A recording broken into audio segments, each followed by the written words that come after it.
was running. And I said, well, and I didn't even ask any questions. I just said yes. And the reason was, I said, I felt like I wanted to do my civic duty. I haven't been involved with the town for a while, and I thought it's time. I'm semi-retired, I have the time, I have the energy, and I have the interest. And I just needed to make the commitment. And that's what I am doing, and I'm very excited about the idea. You made me excited about the idea. This man really fired me up. He's wonderful. And the more I learn, the more I have talked to people in knocking on doors and canvassing, finding out what the issues are, finding out what people want, the more I get excited about representing their wishes. And like Michael says, we need more voices so that when something happens in the town, there's more than one opinion, and there's more than one group of people being represented with what's being done. And in particular, because we do care about zoning. Zoning is very important. Noreen was just explaining to me how important it is to protect our zoning because of the water situation. Because when a huge development is built, the water gets sucked right out from underneath that development, and we start to have diminishing resources. You have issues already. And I was talking to a lady on Creek Road who told me that her water was forever polluted because of a company that's very close to her property line, and once upon a time they were giving her water, and all of a sudden it stopped. She now has to pay for her own water to bring her own water in. She's angry, and and understandably so, that all of a sudden she has to foot the bill for something that wasn't her fault. So issues like that, people like that have to be represented, and that's why we're here to speak out. So if any of you has a little pet peeve you'd like to mention, here we are. WittenForClinton.com. Well, I do have one, but I don't know how you'd solve it. Our town highway department thinks that at certain lulls in the maintenance, they have to keep their employees busy, and what they do is they come and they shave the side of the road.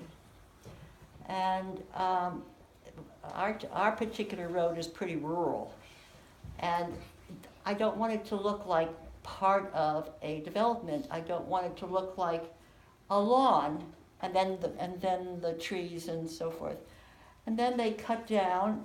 Now, of course, things have gone, but we have a 100-year-old lilac, and they smash it to pieces, and I have to either borrow a saw or get a person over to fix the damage.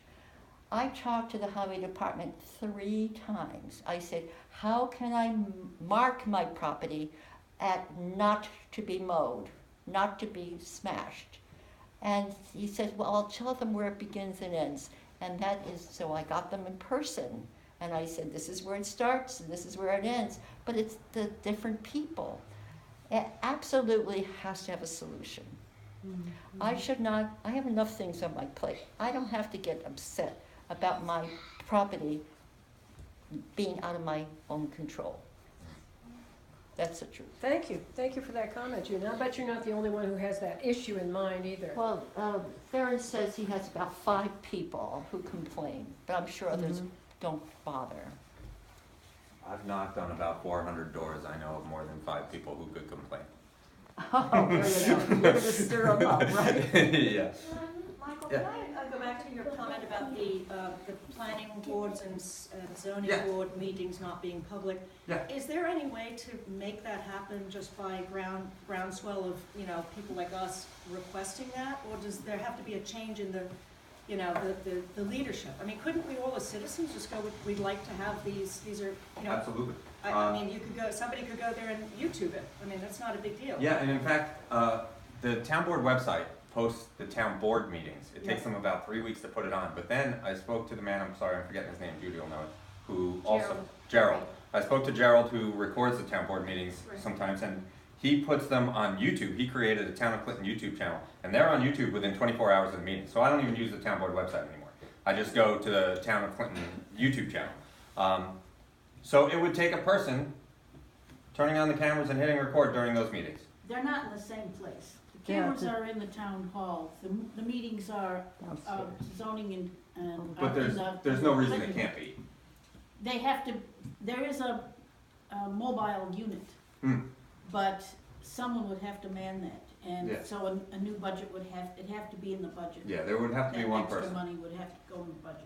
But they're not gonna do anything unless, you're right, unless people tell them that they want it.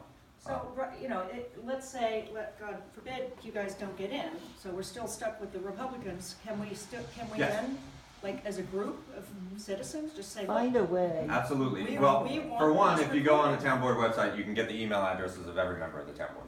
okay, but if we did it as a group, you know, Yeah. me individually is not gonna make much difference. If we could coordinate a democratic effort to say, you know, greater transparency, Absolutely. that could be an initiative perhaps after the election. Yeah. It's gonna be a lot easier if you guys get in, but if you don't, we still Oh, sure. don't have to wait till the next election to make it happen. I like to, Johanna and I like to tell people that win or lose, I'm not going anywhere. Right, and I'm that's what any of us are. So the What things about I'm the talking business? about now And are s- going to continue to be talked about. And solar panels, what is stopping these from being put up and saving us 20 grand? I mean, expensive to begin with.